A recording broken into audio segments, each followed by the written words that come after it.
मेरे जाने वाले घर के कहाँ गए उसका पता तुमको नहीं है।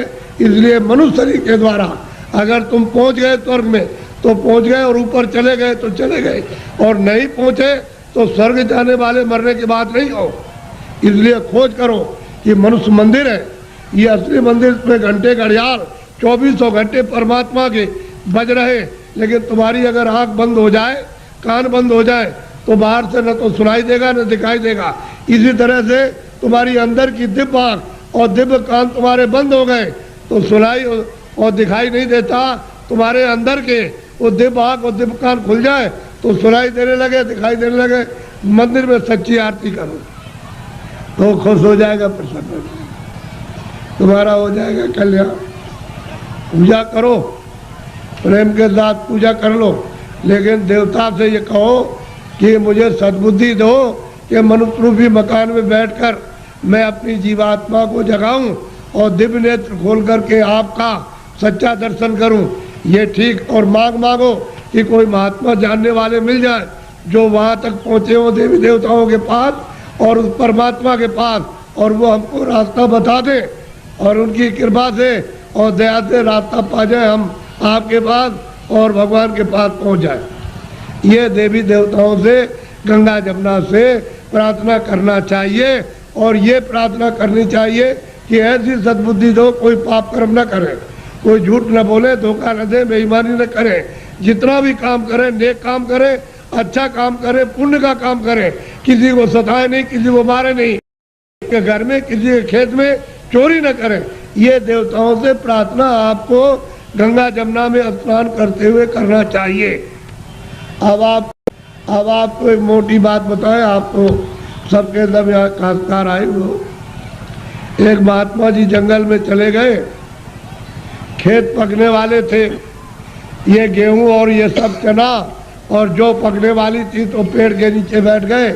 किसी गांव के लोगों ने देखा कि ये कौन बैठा, तो गांव में खबर दी। गांव के लोग चल करके आए कि भाई आप कौन है? कि भाई हम तो हिसाब करता है। क्या हिसाब करने के लिए आए? कि मुझे किसको चना देना, किसको गेहूं देना, किसको अरहर देना है और किसको कितना मटर देना, ये हम फसल लिखने के लिए आए। फसल लिख लेंगे तो कह लगे आपका हिसाब कब करोगे? कह लगे जब काट कूट करके ले आओगे, और जब तुम माड़ मूड़ करके गेहूं चना मटर अरहर निकालोगे तो मैं हिसाब करने के लिए आ जाऊंगा। मुझे जिसको जितना देना है उतना ही। तो उन्होंने लिख लिया। तो लोग पूछ रहे कि हमको कितना देना है? 40 मन, 80 मन, 100 मन, 60 मन, सबने लिख लिया। अपना लिख करके लेके चले गए, और जब खेत पकने के बाद तो खलिहान में ले गए, तो एक आदमी ने सोचा ये सब झूठी बात है, ये कोई लिखा पढ़ी नहीं करने आता है। उसने क्या काम किया, रात को हंसिया लिया, उसके खेत में से 4 गट्ठा गेहूं उसके खेत में से काट करके अपने खलिहान में जमा कर लिया। उसका तो इतना खेती में होता नहीं था, और तमाम गेहूं जमा हो गया दूसरे की चोरी करके। तो जब वो आ गए बेचारे, खेत काट करके खलिहान में ले आए और भूसे को अलग किया, अनाज को अलग, तो महात्मा जी आ गए और बैठ गए। लोग दौड़ पड़े कि महाराज हमको कितना देना, तो लिखा था 40 मन और 80 मन और 60 मन और 100 मन और इतना देना। चोर चोरी कर ले आया था, वो आया, कह लगे महाराज हमको कितना देना है? कि तुमको 25 मन। कह लगे तोल लीजिए। तो जब तोला गया तो किसी का 25 मन, ज़्यादा एक दाना नहीं, 60 मन, किसी का 40 मन, किसी का 100 मन, सबका जितना जितना लिख लिया था सबका। चोर बोला अरे महाराज ये मेरे कांटे लगे, मैं रात को कांटों में जंगल में गया तो बमूल के कांटे, बेरियों के कांटे, खून निकल आया, ये पैर फट गए, और मैं उसके खेत में से काट करके ले आया। उधर से जौ काटी, मटर काटी, अरहर गेहूं काटा, वो किधर चला गया? अरे कह लगे बच्चा ये मेरे पैर में भी ये कांटे लग गए, ये देखिए लगे हुए कांटे। कह लगे आप क्या करते रहे? कह लगे तू काट कर ले आता था, वहाँ जमा करता था, और मैं यहाँ से जब चला जाता था घर में तो गट्ठा उठा करके उसमें खेत में पहुँचाया करता था। मुझे देना उतना ही है जितना तेरे हिसाब में, और तूने जो ये चोरी की है, ये कांटे तेरे लगे और तकलीफ हो रही है, तो तेरी सजा और चोरी की सजा अलग मिलेगी। वो जो तुमने चोरी की है उसकी सजा अलग, और ये कांटे लगे खून निकल आ इसकी सजा।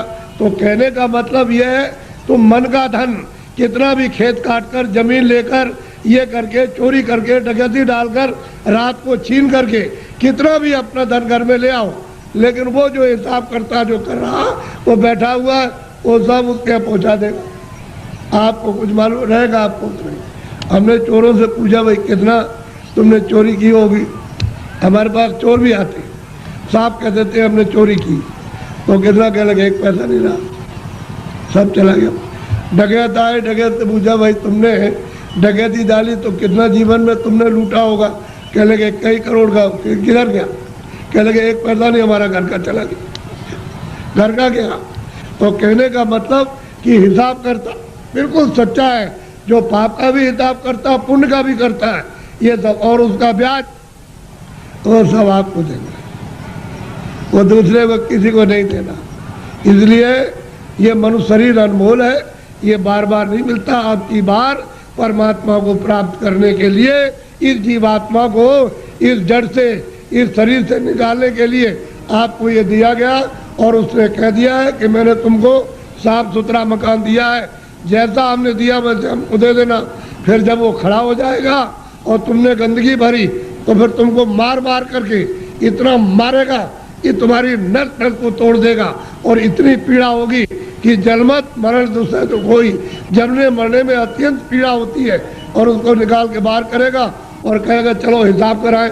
हिसाब करेगा तो तुम्हारा बताएगा देखो इतनी चोरी की, इतने जानवर मारे तुमने, इतना धोखा दिया, इतने बेईमानी की, तुमने कोई भी पुण्य नहीं किया अपने जीवन में, और चलो इनको ले जाओ उस नर्क में डालो, वहाँ जा करके उस योनि में बंद करो। तो बताओ आप क्या करोगे?